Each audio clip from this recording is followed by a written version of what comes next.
nós estamos mais uma vez trazendo um debate, dando referência a um assunto importante para a cidade e para a coletividade de Ribeirão Preto. Olha, aqui na nossa cidade, nós temos 108 escolas municipais e 20 escolas conveniadas, principalmente de educação infantil. São quase 50 mil alunos, quase 4 mil profissionais, entre professores e funcionários. Se nós somarmos o número das famílias, crianças, alunos e colaboradores da comunidade escolar, nós temos centenas de milhares de pessoas.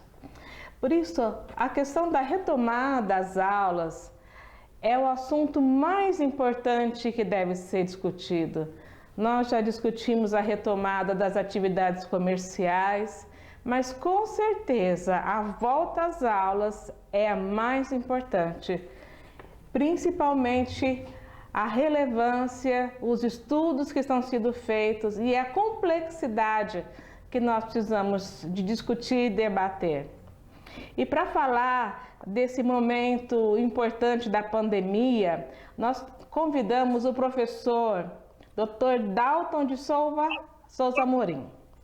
Ele representa a comunidade científica no Comitê Intersetorial que foi proposto pela Prefeitura com os mais diversos segmentos para decidir quando e como retomar as aulas. O professor Dalton, Dr. Dalton, ele é doutor em Ciências Biológicas, teve 4 livros publicados, ele é professor titular da Universidade de São Paulo. Tem diversos capítulos de conteúdos publicados no Brasil e fora do Brasil também, além de mais de 130 artigos publicados em revistas internacionais e nacionais. Seja bem-vindo, professor Dr. Dalton, para falar desse desafio, que é um desafio muito atual. Nós tivemos a tua presença numa audiência pública na Câmara Municipal e foi uma das audiências que houve a maior participação, o maior debate. Por isso a importância nesse momento em que se discute a retomada, a sua participação, e desde já eu agradeço a sua disponibilidade, o seu tempo, a generosidade em compartilhar com toda a sociedade, os pais, amigos, profissionais, aquilo que o senhor tem se debruçado na sua vida toda com relação ao conhecimento científico, e eu gostaria que o senhor pudesse falar conosco, principalmente dos estudos que já têm sido feitos. Nós vimos na Espanha que houve, né, uma comunidade familiar um pouco menor do que a brasileira, mas o impacto foi muito grande. E nós temos esse receio que, a exemplo de outros países, o Brasil e outras cidades também, Ribeirão Preto, venha a sofrer o mesmo impacto de aumento de contaminação. Bom dia, gostaria que o senhor entrasse na nossa conversa aqui. Bom, vereadora Glaucia Berenice, muito obrigado pelo convite. Esse é um problema da sociedade inteira e, portanto, é natural que a sociedade inteira participe do debate. É super bacana que a Secretaria Municipal de Educação, e desse ponto de vista o Executivo, esteja envolvida na busca de soluções verdadeiras para o problema, mas também que o Poder Legislativo, a Câmara de Vereadores, se envolva nessa discussão e faça essa interface entre o Legislativo e a sociedade, discutindo um assunto que é de enorme prioridade para todo mundo. Essa rede de 50 mil estudantes da rede municipal, que envolve não só as escolas municipais, envolve as escolas conveniadas, como a senhora falou, e também a rede de escolas privadas de educação infantil. Então, essa rede de mais de 50 mil crianças, elas correspondem a uma fração importante da população da cidade. Ela corresponde a 35,6% das crianças de Ribeirão Preto. Então, mais de um terço das crianças de Ribeirão Preto estão na rede municipal de educação portanto, qualquer decisão que seja tomada, ela vai ter um impacto muito grande, porque cada uma dessas crianças está ligada a uma família de quem mora junto, mas também de quem está em contato com pais e avós, vizinhos, tios. Então, qualquer decisão que envolva escolas, a rede municipal, envolve a sociedade inteira. Então, é super importante que o Legislativo, que a Câmara dos Vereadores esteja interessada. Eu fico muito contente de estar aqui no programa da senhora. Olha, doutor Dalton, de fato, a sua participação na audiência pública trouxe para toda a sociedade, porque nós estávamos vivendo uma discussão no âmbito do executivo e a dificuldade, muitas vezes, de publicizar essas informações até pelos canais que não são disponíveis. Nós conseguimos mais de 2.200 visualizações naquela audiência pública e houve quase que para todos os pais e professores também, uma tranquilidade com relação a qualquer assodamento nessa decisão de retomada, que era o que estava sendo ventilado. E é justamente isso que nós queremos colocar para a sociedade. Olha, Manaus, eles retomaram a volta às aulas e houve um número de infecção muito alto. O governo do estado de São Paulo, ele pretende fazer uma testagem, né? Já foi feita uma testagem e a Prefeitura de São Paulo fez a testagem. O governo do estado pretende fazer. Mas é amostragem, não é? O que o senhor acha a respeito disso? Nós devemos propor para que Ribeirão Preto faça a testagem dos alunos antes, depois do início das aulas? Como deve ser esse processo? Lembrando que nós temos sim a preocupação com as crianças que estão principalmente vivendo na fase da sua socialização mais importante, a fase de estar com o outro, de aprender a conviver com o outro, vivendo o isolamento. Temos preocupação sim com relação ao conteúdo, sim, mas principalmente a questão da convivência, que é tão importante na fase escolar. Mas agora o valor da vida tem precedência a todas essas outras necessidades. Eu gostaria que o senhor pudesse nos colocar mesmo dentro de tudo que o senhor tem visto. Ótimo. Acho que a primeira coisa que eu gostaria de comentar é que eu reconheço a enorme importância da escola. Eu reconheço que, do ponto de vista acadêmico, existe alguma perda. Eu reconheço que, do ponto de vista do desenvolvimento socioemocional, existe perda. E que existe a questão da alimentação, que para algumas famílias pode não ser tão complicado, para muitas famílias é uma questão essencial. A representante da área de assistência social no comitê levantou a questão de violência doméstica. Sim. Então, existem inúmeros bons motivos para que nós desejemos intensamente o retorno às atividades escolares. Então, a minha perspectiva, ela é construída a partir dessa visão sobre a importância da escola. A questão é se nós temos um ambiente seguro. Eu coloquei aquela apresentação de um tubarão nadando em águas rasas e alguém dizendo, não, só 1% das crianças vão ser devoradas. Então, isso mostra o dilema moral subjacente à decisão de reabertura das escolas. É razoável nós tomarmos uma decisão de perder 1% das nossas crianças ou 1% das crianças que sejam contaminadas e assim por diante. Então, a questão moral e ética subjacente ao problema é muito grave e nós precisamos realmente entender a pandemia. Às vezes é feita essa oposição entre comércio, a economia e a saúde. E eu acho que isso é uma falsa dualidade. Isso é um ponto muito importante. Se nós tivéssemos feito em nível nacional, em nível estadual, e não só Ribeirão Preto, outros países, se nós tivéssemos feito o esforço correspondente para entender esta pandemia, as características deste vírus, o impacto sobre o organismo, fazer o isolamento social correspondente em maio, talvez metade de junho, redução substancial dos níveis de contágio, fazendo com que o RT, o índice de reprodução do vírus, ficasse bem abaixo de 1. E depois teste e isolamento das pessoas com contágio, a gente praticamente teria resolvido e estar trabalhando num patamar seguro em que tanto a economia quanto as escolas estariam abertas.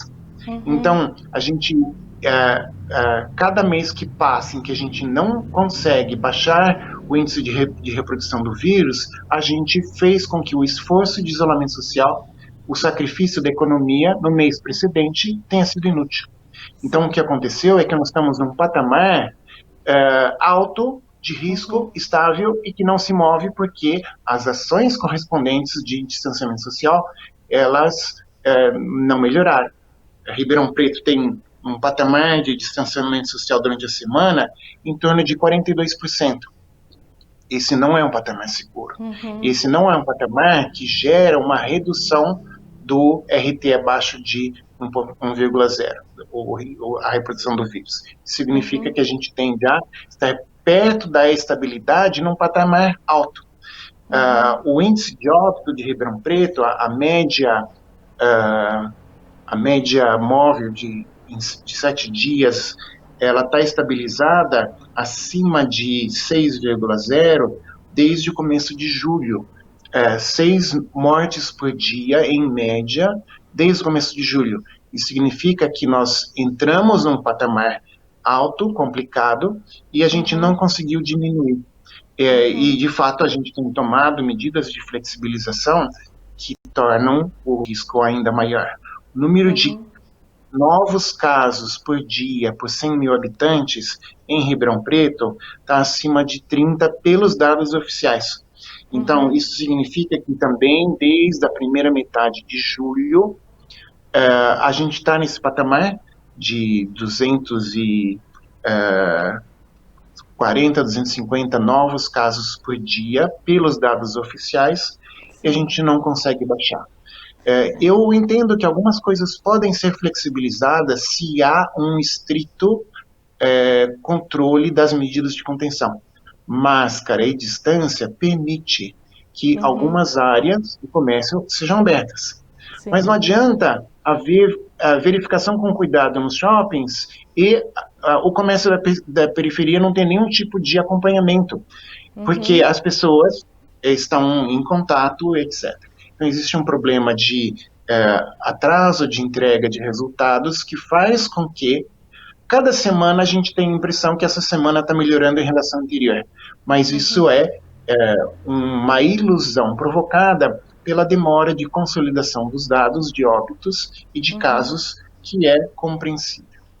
É um represamento de dados, né, de testes. Então, a gente nunca tem a ideia do que está no momento acontecendo, ou até ontem, anteontem, porque há um represamento que a gente não consegue vencer. Então, eu entendo dessa forma também.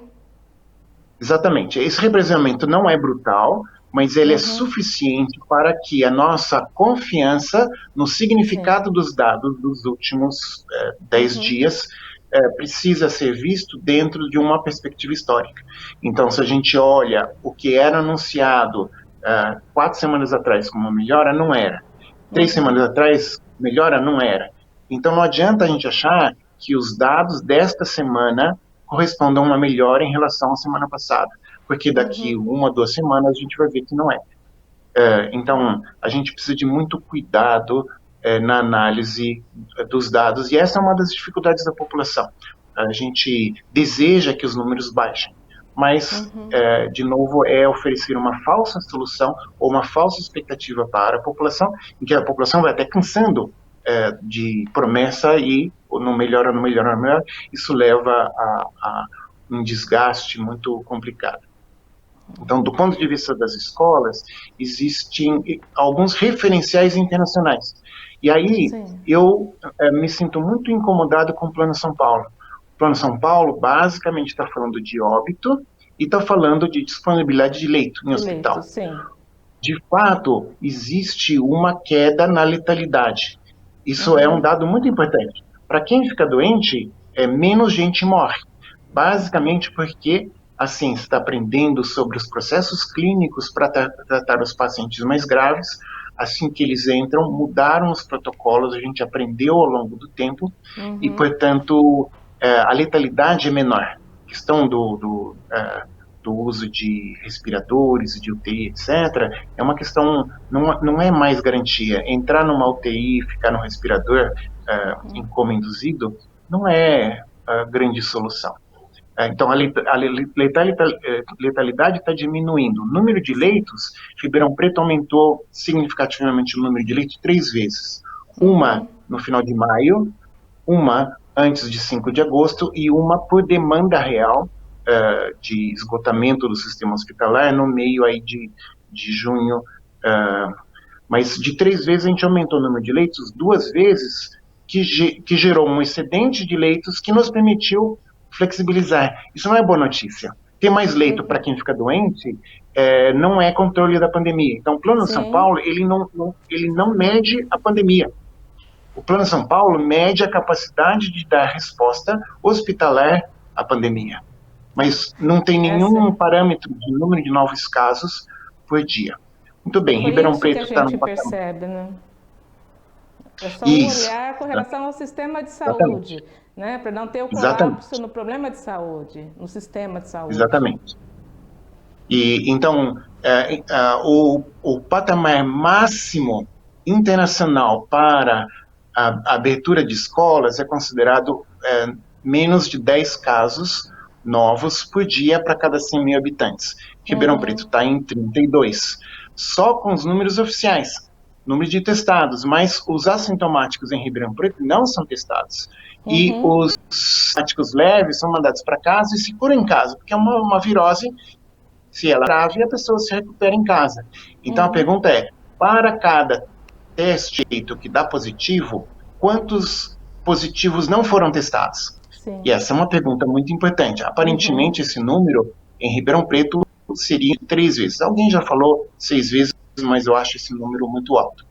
Então, o número real de novos casos por dia para cada 100 mil habitantes em Ribeirão Preto, ele passaria de 2 para 100 mil. Desculpa, para mais de 100 Uhum. casos por dia. 2 para 100. Passaria de 30 e poucos para mais de 100 novos casos por dia por 100 mil habitantes.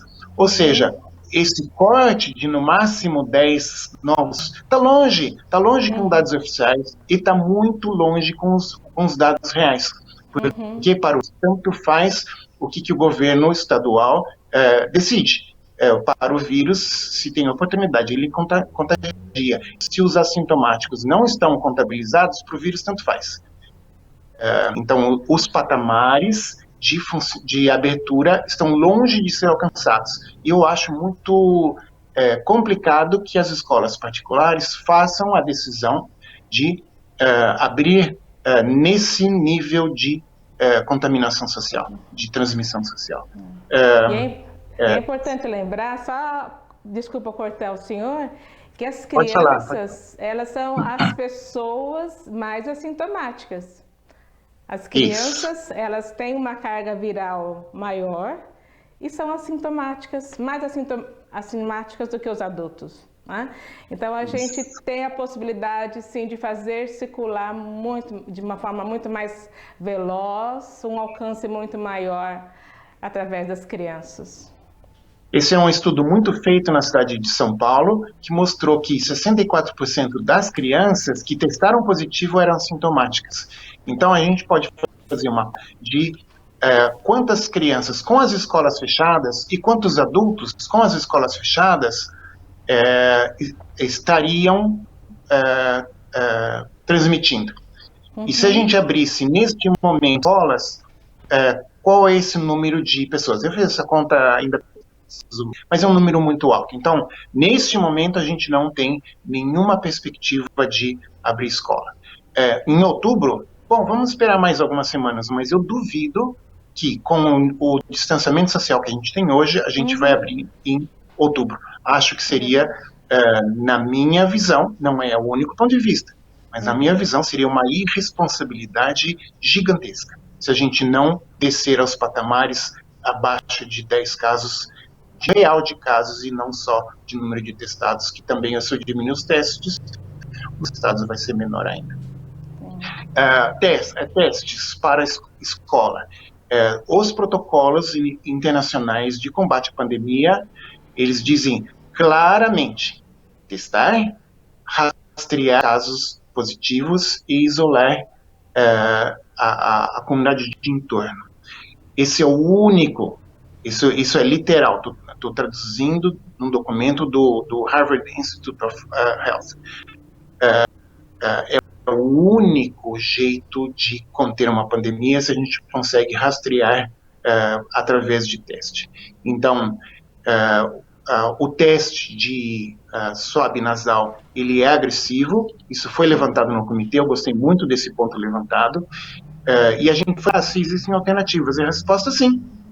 Tem testes de saliva que não envolvem esse tipo de coleta, que são mais baratos, bem mais baratos do que os testes atuais, mais rápidos, têm alta especificidade e um pouco menos de sensibilidade. E como a gente pode fazer? Veja, mistura o material de várias crianças e vários profissionais e coloca no mesmo lote. Se testou positivo, a gente refaz um a um. Se deu negativo para o lote inteiro, está resolvido. Então, o custo de testagem hoje permite que, e isso provavelmente vai cair ao longo das próximas semanas, talvez 1, 2 meses, o custo vai ser talvez de quinto ou 1/10 do custo se foi feito individualmente. Então, a gente precisa testar antes de abrir as escolas, de maneira que a gente já tire da dinâmica populacional escolar quem tá positivo. E depois, com um teste, uma vez por semana, a gente mantenha a escola, o pessoal chama Covid-free. Então, esse é um jeito altamente viável e desejável da gente fazer a reabertura das escolas, mas só quando os números o número de novos casos por dia estiver num patamar aceitável. Porque se o patamar de contaminação é muito alto, seja qual for o protocolo, seja qual for o cuidado, mesmo com teste, a gente vai fazer o que aconteceu em Manaus. 356 professores estão contaminados por causa da escola. Sim. Isso que a gente precisa evitar. Dr. Dalton, e esse teste que o senhor está propondo, Ribeirão já tem condições de executar? Essa é uma boa pergunta. Não adianta nada a gente propor uma coisa que seja inexequível ou inviável. Existem várias fontes de teste, empresas em São Paulo, empresas em São Carlos, tem propostas na Federal de Juiz de Fora, propostas na Federal de Goiás, o UNAL em São Paulo, o Hospital das Clínicas da Faculdade de Medicina, tem feito testes em larga escala, então é exequível. Especialmente se a gente trabalhar junto, então aí precisa de uma operação conjunta, Secretaria de Educação, Secretaria de Finanças, Negócio Jurídico, precisaria de desenhar a logística mais viável e muito mais barato do que antes, e não é agressivo igual a coleta de swab nasal. Perfeito. É isso que eu tenho defendido desde o início. Nós precisamos de testar a população. Nós não temos sequer os locais, né? A gente tem a área vermelha, né? Me foge o nome agora, a zona vermelha, a zona mais quente, onde os casos estão mais prevalentes. E em Ribeirão Preto a gente não tem. A Secretaria da Saúde pode ter, mas os outros órgãos de gestão não têm acesso. Quais os bairros onde a gente tem um número maior de infectados? E esse teste precisa ser feito. né? E eu acredito também que é possível, muitas cidades fizeram isso. As pessoas tinham algum sintoma, o próprio agente de saúde levava o teste até a casa da pessoa para ela fazer o teste e retornava depois com o resultado e precocemente já era atendido. E a gente tem defendido isso para o atendimento precoce, dirá para o retorno às aulas, né?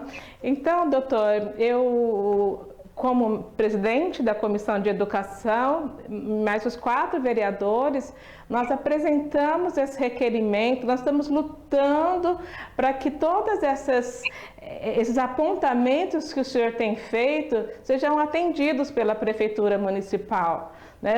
Hoje à tarde teremos uma reunião também importante de todo o comitê e temos defendido porque temos segurança naquilo que o senhor tem nos passado, representando a comunidade científica, de que é preciso saber, né, o como a gente sabe, né, como tem que voltar. Nós temos todo um manual que foi elaborado em parceria também com a Fiocruz, mas é importante conciliar o quando e o como. Não dá para fazer uma coisa de forma isolada. Vereadora, o secretário municipal de Educação, Felipe Luiz Miguel, ele declarou antes de ontem, a partir de um enorme questionário que está sendo preenchido por toda a comunidade escolar, 30.000 famílias, em que já com mais de 25% dos torcionários submetidos, 73% das famílias não querem que as crianças voltem. O que isso mostra? Que, embora a gente tenha 27% de famílias que talvez precisem da reabertura da escola, a ampla maioria da população reconhece qual é o estado da pandemia na cidade. Isso é muito bom, porque mostra que, de fato, existe um problema de informação, disponibilidade de informação, mas que 73% dessas famílias entendem nesse momento. Eu garanto que no momento que for seguro, e eu não vou criar um obstáculo desnecessário, ao contrário, eu vou ajudar em tudo. Eu não sou executivo, mas meu papel é ajudar o executivo a ter soluções reais, não falsas soluções, soluções reais. E assim que for possível, eu vou fortemente defender, junto com a Secretaria de Educação, junto com a Prefeitura, eu vou defender, mas não neste momento. Obrigada, doutor Dalton. Nós estamos chegando ao final desse nosso encontro. Eu agradeço, eu sei que o senhor tem uma reunião agora. Gostaria que o senhor pudesse usar todos os canais disponíveis da Câmara Municipal, a TV Câmara, a Tribuna da Câmara, para poder comunicar com a comunidade de Ribeirão Preto, com os pais, com os familiares, com os professores, com toda a comunidade que precisa de informações. O nosso povo está sofrendo muito porque falta informação, né? E sensibilização. E o senhor tem sido um canal importante de informar, de levar o conhecimento de uma maneira muito clara, muito evidente. Eu agradeço e eu desejo um ótimo trabalho e à tarde vamos estar juntos, se Deus quiser. Isso. Muito obrigada. A gente vai fazer isso juntos, a sociedade inteira. Super obrigado. Eu que agradeço. E um bom dia a todos. Eu agradeço a todos que estão nos acompanhando nesse programa Desafios de Frente, de sempre, enfrentando de frente. Isso.